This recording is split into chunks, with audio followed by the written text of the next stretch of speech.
Bonjour à tous, j'espère que vous allez bien. Moi je vais super bien par la grâce de Dieu. Et voilà, je vous fais cette vidéo depuis la ville de Mwanda, c'est situé dans le pays que l'on appelle le Gabon, en Afrique centrale. Je te prie que si tu aimes ce que je fais, voilà, abonne-toi à ma chaîne afin de pouvoir recevoir chaque semaine toutes les nouvelles vidéos que je fais. Et aussi pour m'encourager, laisse-moi un j'aime tout simplement, ça me montrera que tu m'encourages tout simplement. Voilà. Sais-tu que les rêves, les visions que Dieu t'a montrées mobilisent l'enfer et le diable et ses démons travaillent derrière afin de t'empêcher de pouvoir vivre tous ces rêves, toutes ces visions que le ciel t'a montrées. C'est bibliquement prouvé. Joseph était un jeune homme de 17 ans. Bien entendu que ses frères n'avaient pas un grand amour pour lui, bien au départ, mais ils n'avaient jamais médité de le tuer ou même de le vendre jusqu'au moment où Joseph a commencé à faire ses multiples songes qui étaient précurseurs, annonciateurs de ce que Joseph allait devenir dans le futur. Eh bien, en ces temps-là, tous ces hommes-là croyaient fortement en la puissance des songes. Ils savaient que lorsqu'un homme reçoit des songes de cette manière, cela signifie tout simplement qu'un jour, il deviendra ce que ces songes lui ont montré. Eh bien, ils ont commencé à méditer, à concevoir le mal contre lui jusqu'au point où ils l'ont vendu. Joseph a été vendu. Il a été vendu à cause du rêve que Dieu a déposé dans son cœur. Aïe, aïe, aïe, qu'est-ce que j'aime ça. Il a été vendu à Potiphar. Il est allé, il a travaillé avec Potiphar durant un temps. Ensuite, l'enfer ne s'est pas arrêté là. L'enfer a également utilisé Madame Potiphar afin de le faire tomber dans le péché, de le faire tomber dans l'impudicité, de le faire tomber dans la trahison, afin justement de l'empêcher de pouvoir voir la manifestation des rêves que Dieu lui avait montrés. Derrière toutes ces choses, derrière toute cette méchanceté, il y avait là l'action des puissances des ténèbres. Pourquoi?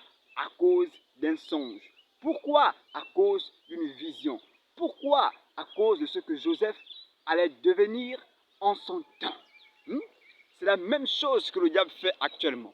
À cause du rêve que Dieu a mis en toi, à cause de la vision, le battement de ton cœur, cette chose que tu sens, que Dieu t'appelle à cela, le diable combat ça. Il combat ça. Il orchestre des événements sous le soleil afin de t'empêcher de vivre toutes ces choses. Mais sache que Dieu est toujours avec toi et ne t'abandonnera jamais. Et le Dieu qui est fidèle fera en sorte que toutes choses puissent concourir à ton bien.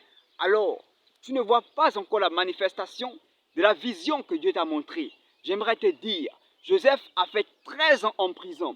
Il a fait 13 ans avant de voir la manifestation physique de la vision, du rêve que Dieu lui avait montré. Mais en toutes ces choses, il a été fort mentalement. Il est resté dans la foi. Il a été un homme inébranlable. Dieu a toujours prouvé à Joseph qu'il était toujours avec lui. Car chez Potiphar, la maison de Potiphar prospérait. Il est allé en prison. Dieu lui mit en faveur auprès du chef de la prison. Il s'occupait des prisonniers. Oh, Joseph.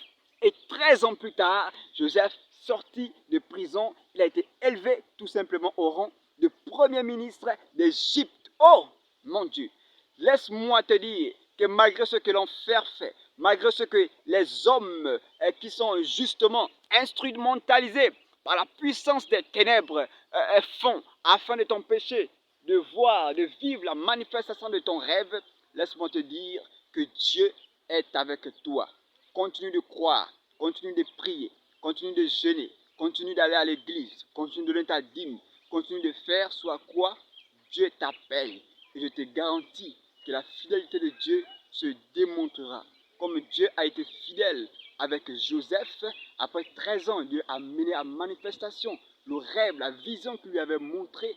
Je te garantis que ça peut prendre le temps que ça peut prendre, mais Dieu fera en sorte que tu vives le rêve qu'il a déposé dans ton cœur. Alors, sois béni, que Dieu t'accompagne, qui te garde, qui te préserve et surtout, n'oublie jamais, garde la foi.